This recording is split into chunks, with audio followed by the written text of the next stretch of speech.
Assalamualaikum warahmatullahi wabarakatuh. Kami dari kelompok 5 akan mempresentasikan hasil diskusi kami mengenai peraturan perkawinan PNS. Sebelumnya, kami akan memperkenalkan diri kami terlebih dahulu. Yang pertama dari saya, perkenalkan nama saya sebagai moderator. Di sebelah kanan saya ada Yuliani Damayanti. Halo. Di sebelah kanan saya juga ada Nabila Pasha. Halo. Di sebelah kiri saya ada Prilly Rasela. Halo. Dan terakhir ada Marcella Veronica. Halo. Selamat memperhatikan presentasi kami.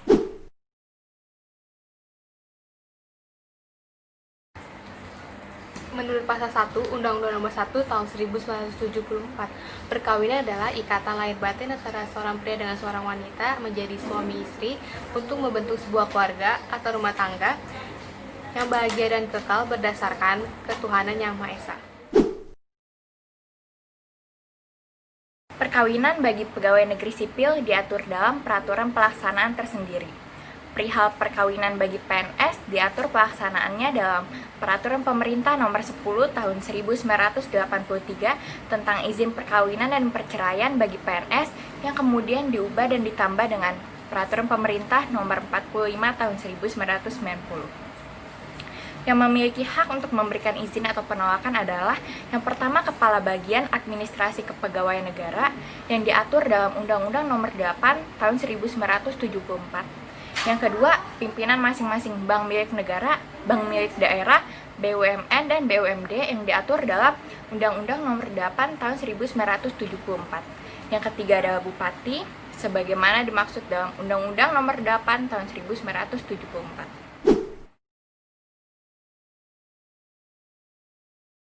Terjadinya poligami di kalangan PNS. PNS laki-laki dapat berpoligami sepanjang hal tersebut dilakukan secara sah dan memenuhi syarat.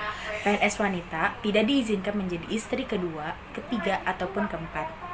Selanjutnya, izin untuk beristri lebih dari seorang hanya dapat diberikan apabila memenuhi salah satu syarat sebagai berikut.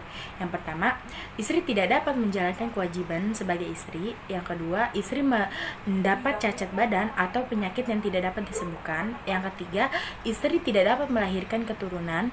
Yang keempat, ada persetujuan tertulis dari istri. Yang kelima, ada jaminan tertulis dari PNS yang bersangkutan bahwa ia akan berlaku adil. Syaratnya izin berpoligami. Yang pertama, bertentangan dengan ajaran atau peraturan agama yang dianut oleh PNS yang bersangkutan. Yang kedua, tidak memenuhi syarat berpoligami. Yang ketiga, bertentangan dengan peraturan perundang-undangan yang berlaku. Yang keempat, alasan yang dikemukakan bertentangan dengan akal sehat.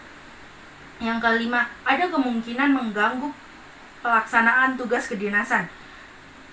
Lalu, prosedur izin perceraian bagi PNS. Yang pertama, mengajukan permintaan secara tertulis. Yang kedua, dalam surat permintaan izin atau pemberitahuan adanya gugatan perceraian. Yang ketiga, permintaan izin tersebut diajukan kepada pejabat yang lebih tinggi. Yang keempat, pemberian atau penolakan pemberian izin untuk melakukan perceraian dilakukan oleh pejabat secara tertulis dalam jangkauan waktu selambat-lambatnya 3 bulan terhitung mulai dari ia menerima permintaan izin tersebut. Yang kelima, pejabat yang menerima permintaan izin untuk melakukan perceraian wajib memperhatikan dengan seksama alasan-alasan yang dikemukakan dalam surat permintaan izin tersebut dan pertimbangan dari atasan PNS yang bersangkutan.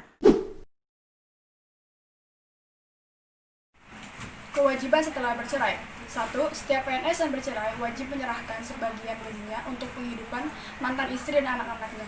2. Pembagian sebesar 1/3. 3. Apabila tidak memiliki anak, maka gajinya tersebut diberikan kepada mantan istrinya. Yang keempat, apabila mantan istrinya menikah lagi, maka biaya penghidupan dihapuskan semenjak mantan istri menikah lagi. Selanjutnya, pelanggaran disiplin berat bagi PNS. Yang pertama, PNS yang melakukan perkawinan pertama atau duda atau janda yang menikah lagi tidak memberitahukannya kepada pejabat yang berwenang secara tertulis dalam jangka waktu selambat-lambatnya 1 tahun setelah perkawinan itu dilangsungkan. Yang kedua, PNS yang melakukan perceraian tanpa izin atau surat keterangan lebih dahulu dari pejabat yang berwenang.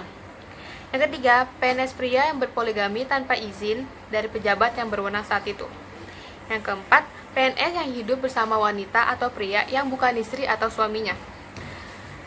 Selanjutnya, PNS yang tidak melaporkan perceraiannya dalam jangka waktu selambat-lambatnya 1 bulan terhitung sejak perceraian itu dilakukan.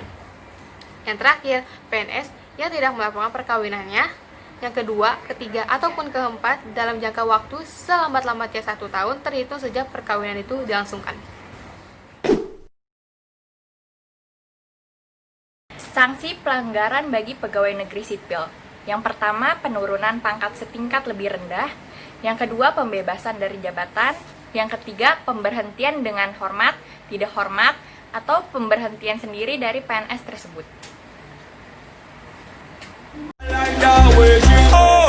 Move that body.